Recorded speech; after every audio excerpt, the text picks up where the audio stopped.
Assalamualaikum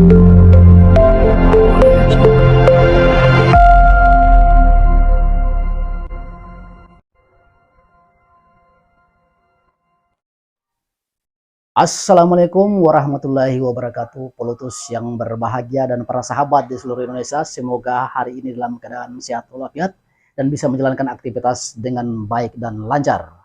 Nah, kali ini kita akan membahas tentang pernyataan-pernyataan yang juga cukup kontroversial dari Guru Gembul yang mengatakan bahwa orang Betawi adalah keturunan para budak. Nah, kita mau lihat sampai di mana penjabaran-penjabaran Guru Gembul tersebut. Guru Gembul melihat tentang posisi pasar rumput yang katanya tempo dulu pada abad ke-18 dan ke-19 adalah tempat pertukaran para budak. Nah, ketika budak-budak ini sudah tidak lagi laku dipertukarkan, nah pasar rumput akhirnya diganti dengan tempat hewan, kuda dan lain-lain, sehingga diberikanlah rumput-rumput untuk makan, sehingga sampai hari ini kita masih melihat pasar rumput dengan nama yang ada, yaitu pasar rumput. Jadi itu sebuah fakta sejarah yang diungkapkan oleh Guru Gembul dalam beberapa videonya tentang bahwa keturunan Betawi adalah keturunan para budak. Kalau kita berbicara perbudakan ini sejak zaman dulu yang namanya budak itu selalu ada. Bahkan sejak zaman Nabi, dari zaman sebelum Nabi Muhammad pun budak-budak itu pernah ada. Nah, definisi budak adalah ketika seseorang mendapatkan hegemoni dari pihak lain. Artinya orang yang tidak punya kemerdekaan, tidak punya kebebasan dan dihegemoni oleh pihak lain. Jadi seolah-olah budak itu adalah orang yang terjajah, orang yang kehilangan kemerdekaannya, orang yang tidak bisa berbuat apa-apa. Nah, harus dijelaskan seperti dijabarkan oleh Guru Gembul, ada dua sisi kita melihat budak.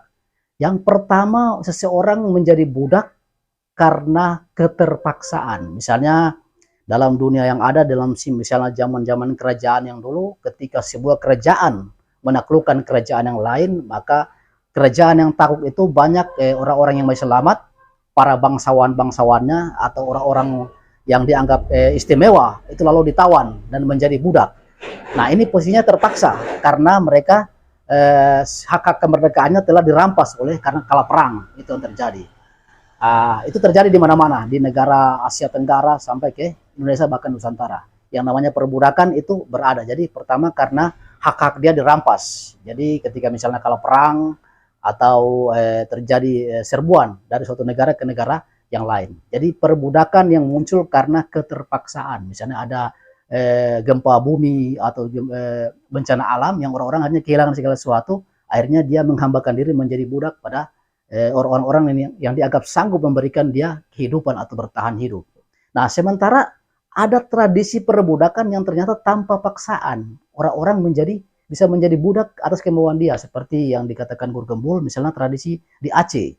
Ketimbang dia meminta-minta dan kelaparan, mendingan dia menyerahkan diri menjadi budak. Dan ada beberapa tempat yang lain, orang masih merasa lebih terhormat menjadi budak ketika dia menjadi orang yang meminta-minta atau menjadi sampah masyarakat seperti itu. Nah, ini sangat menarik.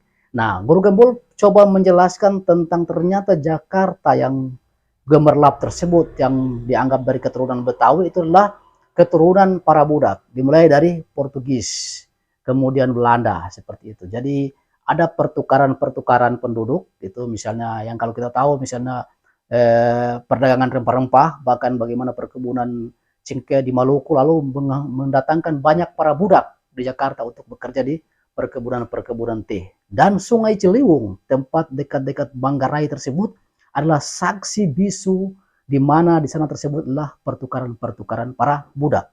Dan budak-budak ini akhirnya beranak pinak dan lahirlah mereka keturunan-keturunan warga Jakarta. Nah, ini mungkin warga Jakarta akan tercengang, apalagi orang-orang Betawi. Ketika Guru Gembul mengatakan Betawi adalah keturunan para budak.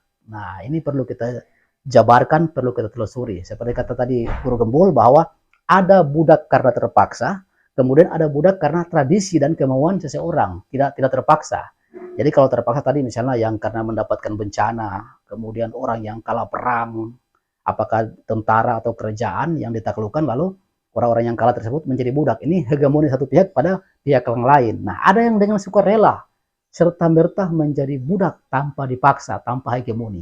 Jadi ada dua sisi. Nah, yang terjadi di pasar rumput atau di Manggarai itu adalah yang paling besar. Dominannya adalah budak-budak yang didominasi. Misalnya pertukaran budak dari Maluku, dari perkebunan-perkebunan cengkeh, kemudian budak-budak dari misalnya Sumatera, dari perkebunan teh di Sumatera, di Pagar Alam dan lain-lain itu terjadinya pertukarannya di sekitar Sungai Ciliwung, di Pasar Rumput, di Manggarai. Dan ini adalah salah satu bukti sejarah yang mungkin belum tertulis. Jadi temuan-temuan Guru Gembul juga ini cukup mencengangkan, dan orang nanti akan protes, orang-orang Betawi, masa keturunan kami sebut keturunan para budak, sementara ya hari ini yang mendominasi Jakarta adalah Betawi. Tapi ketika ditelusuri dengan fakta-fakta yang ada, kemudian dari sumber-sumber referensi yang terpercaya, maka orang harus percaya bahwa sejarah itu harus ditulis dengan penuh kebenaran. Walaupun orang mengatakan bahwa sejarah adalah kakek tua yang tangannya terbelenggu oleh kepentingan-kepentingan. Kadang sejarah diarahkan untuk kepentingan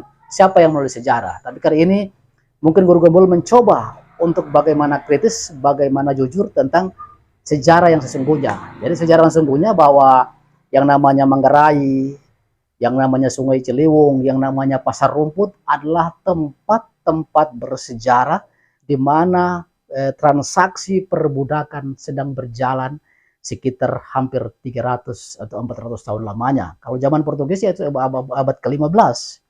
Lalu muncul Belanda, dan di sana terjadi pertukaran-pertukaran budak sehingga sampai pada abad ke-19 sistem perbudakan mulai dihapuskan. Lalu misalnya Pasar Rumput yang tempat pertukaran manusia yang diperbudak itu dirubah menjadi pertukaran hewan-hewan, misalnya sapi, kuda dan lain-lain. Dan karena masih banyak untuk makan-makannya menggunakan rumput, maka Pasar Rumput sampai hari ini namanya Pasar Rumput. Jadi ini adalah salah satu bukti sejarah.